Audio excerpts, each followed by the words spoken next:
જમાતી મિત્રો તો હવે આવી રહી છે 4 ને અહીંયા આપણે હવે આ વાગી ગયા 4 ને હવે આપણે અહીંયા બધી ગાયો વાળી નાખી છે હું તમને ઝૂમ કરીને દેખાડીશ તો અહીંયા જોઈ શકો છો આ બધી ગાયો અહીંયા વાળી દીધી છે કેમ કે વરહાળાનો ખડ ઉગ્યો છે તો તેમને ચરાવવા અહીંયા લઈને આવી ગયા હતા અને શંકરભાઈ પણ ચરાવવા લાવ્યા એ શંકરભાઈ પણ બીજે ચરાવવા ગાયને બીજે ચરાવવા લઈ ગયા છે ને અહીંયા પણ સારની ગાડી આવી રહી છે તો આપણે દેખાડીશું બ્લોગ વિડીયો મને તમને અમારા બ્લોગ પસંદ આવે તો વિડીયોને લાઈક શેર અને સબસ્ક્રાઈબ કરીને કરજો પ્રૂફ કેમ કે મેં બહુ દાડાથી બ્લોગ બનાવવાનું શરૂ કર્યું છે છતાં પણ અમારા 1-2 પણ બ્લોગ વાયરલ થાય છે કેમ કે 100 વ્યૂઝ આવે છે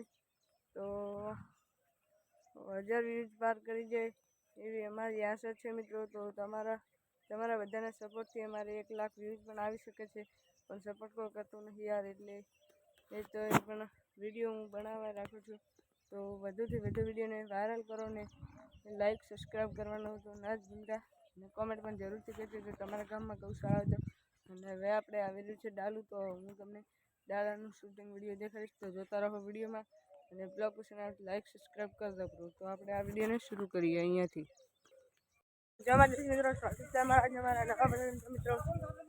આજે ફરીથી આપણે 4 નાખી દીધી છે અહીંયા અને બધી ગાયો બીજી બાજુ વાળી દીધી હતી તો આપણે ફરીથી લેવા જઈશું ગાયો કેમ કે બીજા વાડામાં છે હવે આપણે લઈશું આ વાડામાં અને શંકરભાઈ પણ જઈ રહ્યા છે અહીંયાથી આડું તો અહીંયાથી જઈ રહ્યા છે ગાય અને આ છે મારા શંકરભાઈ શું કહે છો હવે આપણે જઈશું ગાય આવી રહી છે આપણે હવે જઈશું અહીંયાથી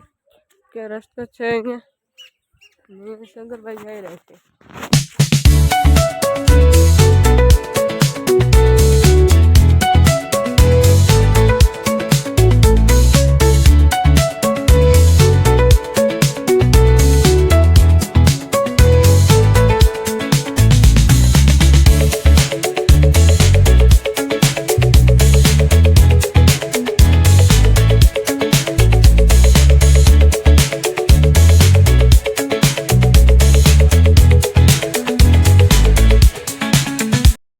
મિત્રો હવે આવી ગઈ છે ગાયો અહીંયા બધી તો અહીંયા જોઈ શકો છો હવે